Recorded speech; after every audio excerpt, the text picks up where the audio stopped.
خبرها درباره حکم زندان 3 فعال مدنی بدخشان از جمله خبرنگار الفت خانم مامدشویوا نشر شد. هر 3 نفر را مقامات به برانگیختن ناآرامی در ولایت متهم می‌کردند، هرچند خود و نزدیکانشان میگویند آنها هیچ گناهی ندارند. همکارم میرزا نبی خالقزاد که محاکمه‌های این فعالان را پیگیری می‌کرد حالا در استودیو با ما است. میرزا نبی، اول از حکم الفت خانم مامدشویوا میگفتید که او را مقامات به جنایت‌های سنگین متهم می‌کردند. بله خیرامان، افرادی آگاه از پرونده او امروز به رادیو آزادی گفتند الفت خانم مامدشویوا به 21 سال زندان محکوم شد و دادگاه حکمش را اولی همین هفته صادر کرده است. جزئیات دیگری به ما نگفتند و دادگاه عالی هم هیچ بیانیه درباره حکم صادر نکرده است. الفت خانم مامدشویوا در صادر کردن جنایت‌های گوناگون از جمله دعوت به سرنگونی حکومت متهم می‌شد، هرچند خودش گفته بود که هیچ کاری غیر قانونی نکرده است و همه اتهامات را رد می‌کرد. نفری دیگر خورسند مامدشویف، برادر الفت خانم مامدشویوا را که از فعالان مدنی دیگری بدخشان بود به 18 سال زندان محکوم کردند. دو منبع آگاه از پرونده به رادیو آزادی گفتند که مرافعه در بازداشتگاه پس درهای بسته صورت گرفت و به نزدیکانشان اجازه حضور در مرافعه را ندادند.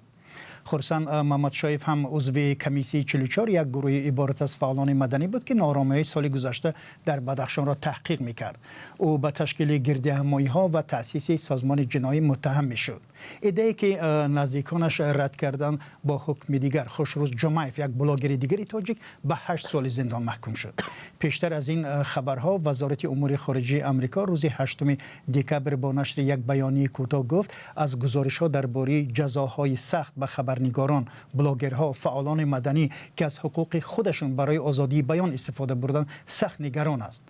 در بیانیه کوتاه وزارت در توییتر آمده است: ما تقاضا می‌کنیم محاکمه‌ها آزاد و عادلانه صورت بگیرند و افرادی که ناعادلانه زندان شده‌اند آزاد کرده شوند و آزادی بیان حمایت کرده شود.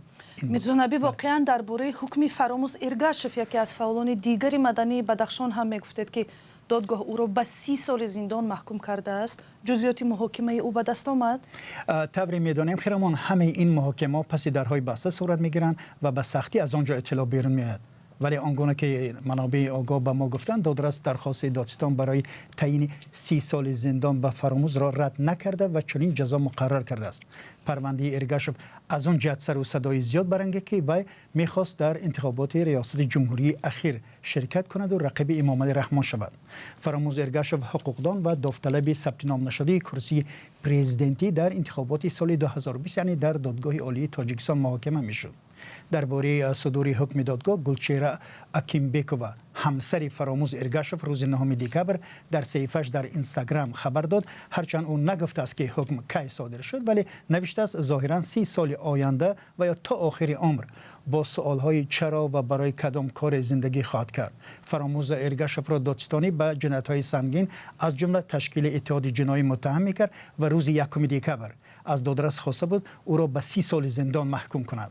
30 سال زندان معلوم است که بعد زندان یک عمری سنگین ترین جزا در تاجیکستان به حساب می رود. فراموز ارگاشف، الفت خانم و برادرش خورسند مامدشویف مثل دهها فعال دیگر بدخشانی تابستان امسال به اتهام دست داشتن در بی‌نظمی‌ها در خارق و روشان بازداشت شده بودند.